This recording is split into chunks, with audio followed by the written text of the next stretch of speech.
Do you remember coloring in coloring books, Daryl?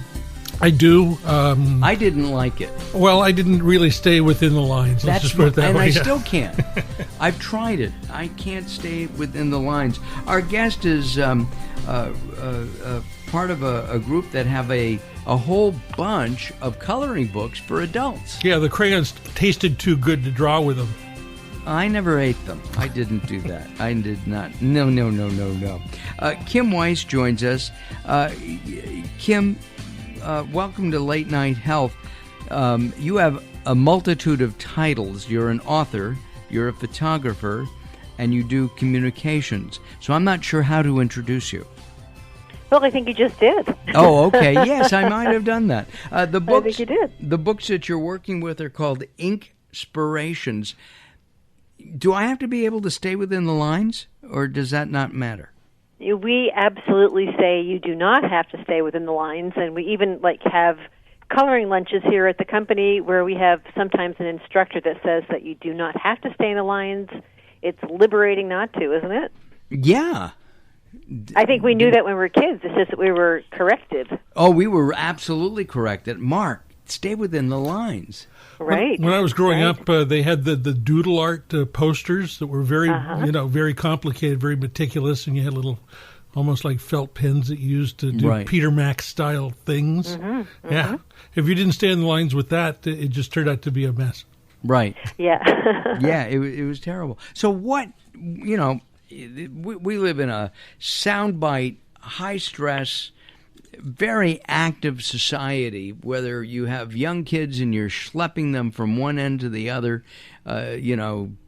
basketball and basket weaving and religious activities, the theater, whatever it might be, sporting events. What does coloring in an Inkspiration book do for me? Well, Inkspirations, you have to understand, has been brought to you by the people who were the original publishers of Chicken Soup for the Soul. So it kind of gives you a background of the kind of organization that's putting them out. Mm-hmm. And we're using a lot of the similar formulas that worked so well for us then, reaching specific audiences, certain niches. And besides coloring, we have our kind of trademark inspirational quotes that go out throughout the coloring books as well. So you're not just getting the sheet of paper with a picture, you're also getting something to contemplate while you're coloring. And they're very different in each book because we have a book for gardeners, we have a book for pet lovers, we have a faith-based book, we have many. But what we do know is that there's something about this whole phenomenon, and it really is a phenomenon. If you go anywhere, there are barrels and multitudes of shelves of coloring books of all kinds, not just ours, I'm afraid to say. It's kind of an antidote. It's an antidote, really, for the high-techness of our lives right now. We're so busy. We have an umbilical cord to our devices, to our computers, to our cell phones. This gives us a chance to kind of chill. Do you personally spend 20 minutes a day coloring? I spend a couple of hours each time I pick up something to color, and it puts me in a very unique space where I'm easily distracted. I don't have a really long attention span, and this is one thing that, but I am a very creative person. It kind of brings together a lot of things that I think are important for me, and I think a lot of people agree for them. So I don't do it every single day. No, it's not. I think some people do. Some people actually use it as an intentional kind of meditative thing, a meditation. Mm-hmm. I do it when I feel like it, and I do it sometimes when I'm waiting for somebody that's going to take a long time to get to me, might be driving to my house. Right. Just yesterday, I was watching a TV program and feeling a little guilty, so while I was watching, I was coloring, and then I was like, oh, I'm doing something creative while I'm doing something passive.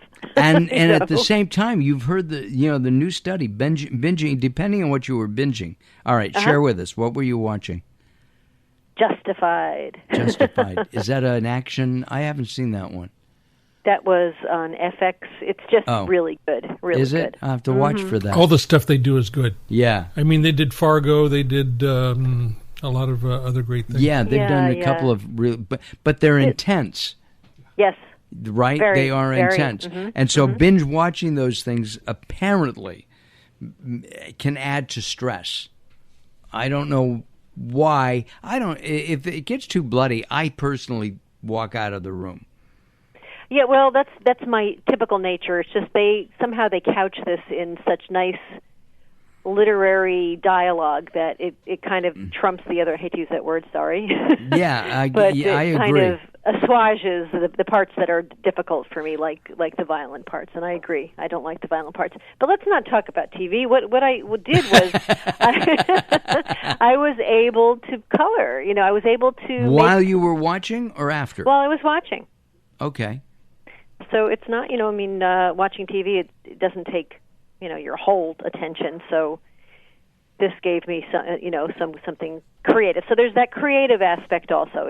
I think that what happens when people color is that everybody wants to be creative. Everybody admires creative artistic pursuits, and not everybody feels like they're capable of creating something. And you can really create something beautiful without too much effort or natural talent. I mean, I think that it's something that is a real level playing field, the coloring space, because it doesn't take much to make something beautiful, and beauty to me is one of the most rewarding things that surrounds us, don't you think? Absolutely. Darren? Yeah. Do you find that people use different colors depending on what kind of mood they're in? Well, I'm not like an analyst that way, but I bet if somebody did a test, it would probably turn out to be so. I would think that if somebody were really angry, the sky would be black. There wouldn't be a sun, things like that. But most of your pages are happier than not happy. I mean, so far we've stuck with that model, but we might do one for a grieving population. But the whole point is that you're supposed to feel better once you've done it. Right. So it might be directed at an audience that might be going through something. We're talking about doing things for people who are just think about if you have the unfortunate condition where you have to have dialysis several times a week. Wouldn't it be something to color? I mean, it's we're kind of thinking about doing that. So there's therapeutic. Great idea. Yeah, so that's something that's kind of on the docket. Don't tell anybody, okay? I promise we will. It's our secret. Kim, what about coloring with your kids? Coloring with your kids is one of my favorite subjects because I think intergenerational activities are really important, and this is something that. I have pictures of grandparents and their grandkids and moms and their kids, and I'm constantly asking for people to take pictures and send them to me of them in the act of coloring with their sibling, not their siblings, their children or their grandchildren.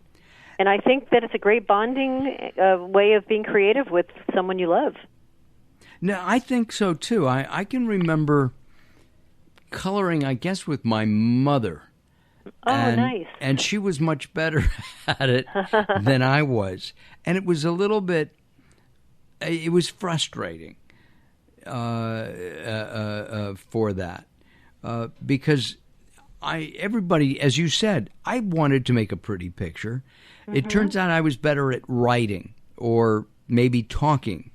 Sure. And talking or producing a video or hosting a video, or that these are all creative endeavors for me when I'm working like that. Well, it's not. I think that coloring is not for everybody, but it's showing to be for a whole lot of people. And I always laugh because the illustrator of several of her books is named Judy Clement Wall. Mm-hmm. She's done Inkspirations for Women. She did Inkspirations for Recovery, which is a very special book, and we can talk about that also. And she's the one that does the painstaking drawings with pen and ink that are like really intricate, like doodling, like the other person on the line said. Mm-hmm. And when I talk to her about coloring, she feels like coloring is going to be stressful for her. So there's kind of I think that if you're a type A person or, if you're a perfectionist, I think that coloring can be frustrating for you. But it's also very revealing about the things that come up in your personality and in your mood when you are coloring. I'm going to ask, let me ask Daryl a question. Yeah. Would your wife like to color? I think she's done it. We've, when they've given us the kiddie menu in restaurants. Okay. And the crayons, even though we're two adults, we've both colored sitting in coffee shops and stuff. Got it. Very inviting, isn't it? Yes, it is. Mm-hmm. I have to figure out if my wife. I think Carol would like to do it, but she likes to start and finish. And if you're at a restaurant, you may not be able to finish because your food comes. Not 100% sure. Mm-hmm. Are there other benefits to coloring for adults? I mean, stress reduction seems to be number one, and getting into a meditative state. I can understand that. I think that people are doing studies now. I can't cite them specifically, but I've read different articles where they talk about what happens to you when you're actually picking up a pencil or a pen and you're putting it to paper, which we don't do that much anymore, and how that affects your brain, that it's beneficial to your brain. So because we're texting and we're hitting keys, and don't you notice that when you write, I mean, I don't know that you predominantly do your writing on a keyboard. I do. I do as well. And when I find myself just writing freehand, it's difficult now. It's not as easy as it used to be. It's interesting. I work for somebody, and I was not on a computer at that time, and I wrote everything longhand, crossed things out, and then transferred it to a typewriter. And if you're doing a meditation and you're writing it out, right, it's supposed to be stronger, imprinting more on your mind. Exactly. Than if you're using a keyboard. And I would assume the same thing with an Inkspiration. That's absolutely true. That's exactly what I'm talking about. And so we need it. We're kind of losing that part of our motor skills that uses the hand and that kind of coordination. So that might actually be why naturally people are kind of attracted to this. It's missed. I believe it's missed, and I believe feels like like it's rewarding. And we have to say that this last week, as we recorded Late Night Health, it was National Coloring Book Day. Yes, that's right. Right? Can you imagine that they actually have a day commemorated to it? And there's a lot of press out about it, and the trades, Publishers Weekly did this tremendous story about hobbies and crafts and just all the offshoots of what's going on in coloring now. They're kind of going into the do-it-yourself thing. We are out of time, but and we're going to have, I'll tell you what, we're going to have your link on our website. So if you want information, you see a pretty picture of Kim at latenighthealth.com under our guest tab. Kim, hold on a second, will you please? Sure. All right, thank you.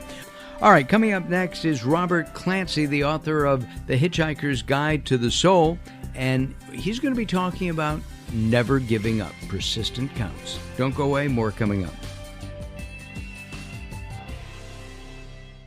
Are you being audited, and do you owe the IRS $10,000 or more in back taxes? Is the IRS threatening to take more of your money? Don't fight the IRS alone. The Tax Doctor is here to help you negotiate a lower tax bill. The IRS can freeze your assets and seize your bank accounts, but you can stop these IRS actions. The Tax Doctor will fight for you using industry secrets that can stop any IRS actions, eliminate penalties and interest, and reduce your past tax bill so you pay the IRS less. If you owe $10,000 or more in back taxes, call the Tax Doctor now for a free IRS audit emergency review. 800-663-5107. 800-663-5107. 800-663-5107. That's 800-663-5107. If you or someone you love suffers from drug addiction, now is the time to utilize your private health insurance PPO plan. If eligible, receive up to $30,000 or more in substance abuse benefits with low or no out-of-pocket cost. We are the National Treatment Network, the premier drug and alcohol treatment referral service operating 24/7. We help connect you with facilities nationwide that accepts PPO private health insurance for substance abuse. If you have PPO substance abuse coverage and you need immediate admittance to a medical detox or residential rehab treatment center, call us now. Call our live referral helpline today. The call is free. This program is not available to Medicare or Medicaid customers. Call 800-296-1252. 800-296-1252. 800-296-1252. That's 800-296-1252.